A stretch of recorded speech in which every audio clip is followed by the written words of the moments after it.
السلام عليكم ورحمة الله وبركاته. أدبان الإسلام يا رمان ومدة مسلمين تاهر كن كداونيسا. سلانتا كدي بأنا مقعد أحمد موسى تاهر وحن شوكا ودنا كسويسرلاند كان هنا عاصمة بيرن وحن هاي نيرس كشقية إشبتال كمية إشبتال دوين كويا لما قال ده إلهي هاي نقدر قاضو حنون كان كورونا فيروس ودنا كي يأدون كي سامي وحن هذا كوجنا أسبوع فصحة أحد dadku inay baxaan fasaxyada qaataan waxa xakameeyay waxa weeye waxa adduunka dhan wada xakameeyay qof kasta fasaxiisa waxa ku qaadanaya wixii suuragal ah banaanka noo soo yarbaxay hadda hawadan aan ordayay marka waxaan sidii bal macluumaad insha Allah ta'ala loo wadaag dadka wixii macluumaad hayso wadankeena horta wadan yar weeyaan oo dadka ku nool waxa weeyaan 8 milyan ee ku nool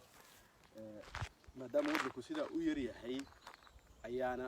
idaacadaha adduunka badana aan laga maqlo wadanka inta maxalliga ah iyo marka adduunka la soo dhigayo statistics adduunka oo badana maqashaan dadka la Soomaaliya ku hadlay xiyada ma maqlaan horta cudurkani ugu horeyntii wadankayagan oo wadan aad iska yar oo 8 milyan ah waxa uu kiiskii ugu horeeyay 25 bishii saddexaad ayuu soo galay wadanka si dhaqso ah markii bandoo loogu rogay bandoogii waxa iskoolaadkii waa la xidhay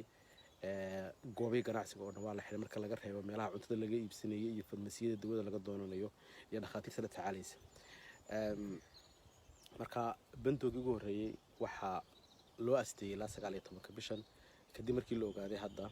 ayaa usbuucii hore ay baarlamaanku mar labaad fadhiisteen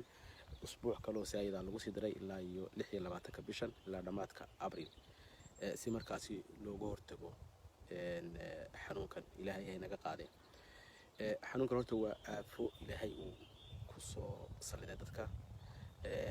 dadku la rabo inay ku cibro qaataan waana xanuun argagax leh argagax ku riday dadkii dhan argagax ku riday dhaqaatiirta argagax ku riday beesha ka dhimanay argagax ku riday neerska meesha ka shaqeynay argagax ku riday kulay dadku badanaa war uun bay hayaan marka la tago dhaqaatiirta yani argagaxa iyo buuqa ka socda yani waad yaabaysaa qofkii beeshankii oo aan marka saa meesha u soo galo aan loo ogoleyn ehelkiisa iyo qaraabadiisa soo galaan oo wax tabtaarana aan sameyn karin qofkii u diyaar garoobin waxa uu kala inaan haynin oo dhimasho u diyaar garoobin oo tabtaaran waxba aan sameyn warka beeshanka ku haysta dhibaatada beeshanka neerska iyo dhaqaatiirta dhexdooda haystana waxa weeye qofkii wuxuu leeyahay markaas uu tagto wuxuu ku leeyahay caawi buu leeyahay naftiisa ka sii baxayso wuxuu ku leeyahay caawi dhakhtarkii wuxuu ka soo baxayaa marka u dirto neerskii wax dhan la farfaro wixii aan sameeyno kadib dhakhtarkii wuxuu soo baxayaa isagoo argagaxsan yani dhaqaatiirtu badanaa markay beesha ka galaan waxay noo soo bixi jireen anaga iyagoo information noo wada waxaas jira waxaas sameeya tusaale ahaan qofka markay kasal ku dhacay dhahdaan qofkani lama daweyn karo dib dambe looma daweyn karo wixii lagu tacaalayay inuu seexdo ama xanuunka ka biiyo wixii baa lagu sheegay inay sadatan laakiin tan isagoo wixii uu ku cusub yahay أو دكتوركي كل بطلابة إسكو دايو كعاوي كل بطلابة إسكو عاوي كل دايو وأرجع حسن بكسر بحيا ماشي لا أرجع حسن بكاي هاي إلهي اللي قبل قاضو دبتونك كلو لي وح كميدا حنون كان هرتا وحو صاحب لي عيال كداير تو صاحب لي مكان تاس لي وحوي عيال كير يراه إسكولات كدقن شيء إنك استو إسكولات كودمادنا حرون الله حري أو طلابة في عن سمي عيال كي إسكولات كدقن شيء وبيك قاضيان حنون كي وقاضيان كجرا لكن أستامه سينا laga arki maayo qofic maayo xumad yeelan maayo laakiin uu fidinaya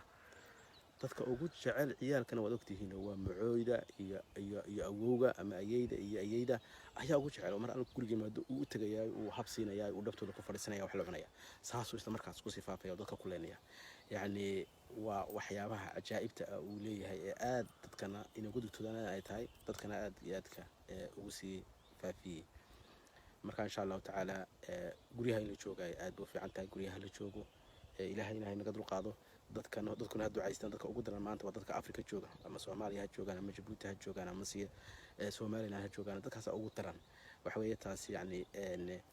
dadkii hal dhulkan marka bandoo lagu xiray dadkii waxa la leeyahay laakiin mushaaraadkoodii iyo qudradoodu ugu soconaya laakiin qofka Afrika joogay ama hooyo ay baxaysay ama aabay baxaysay sida shimbirto kala ahaayeen wixii maalinta ay soo helaan ciyaalka dheerga ugu ridayay oo leeyahay marka hadda guriga jooga dhibaatada soo socota arkaysan insha Allah ta'ala bishir badan soo dhowdahay